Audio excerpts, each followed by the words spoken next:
If you want to stop using food as a coping mechanism for everything in your life and stop feeling out of control with food in 2026, here's how we're going to make it happen.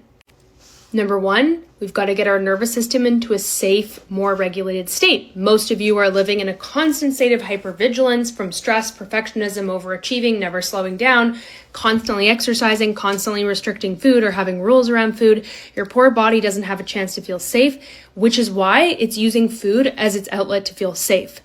They go hand in hand. So we need a nervous system rooted approach because your nervous system is the control center for everything in your body at an autonomic level, meaning it happens automatically without conscious awareness. So we got to take care of that nervous system because when it feels happy, everything else in our body feels happy. Number two, this one I know is tough for a lot of us. Food becomes a coping strategy and an outlet because many of you are afraid of what's going to happen if you actually slow down and feel your feelings and address what's actually going on in your life.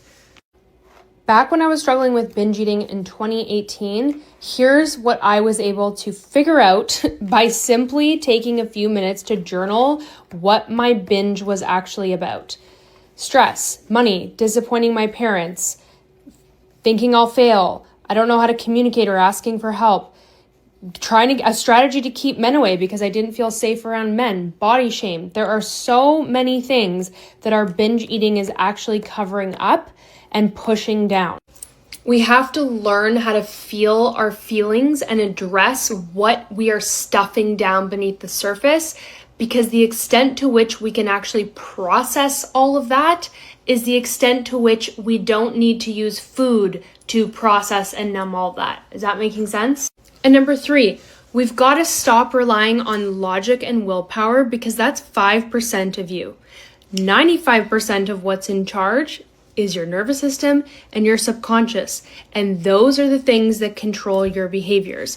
So no wonder you feel so stuck and ashamed and frustrated because you've been working with the completely wrong part of you that's in control.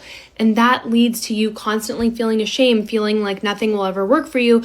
But in fact, you've just never actually been given the right tools or the right approach. So if that sounds like something you would like to learn, please join my free masterclass. I'm going to teach you the ins and outs of how to have freedom with food, especially as someone if you are a high achiever and you've been stuck with this for years, decades. There is no one I can't help. I promise you that, because I struggle with this myself and I know exactly how to fix it. So join that free masterclass. We will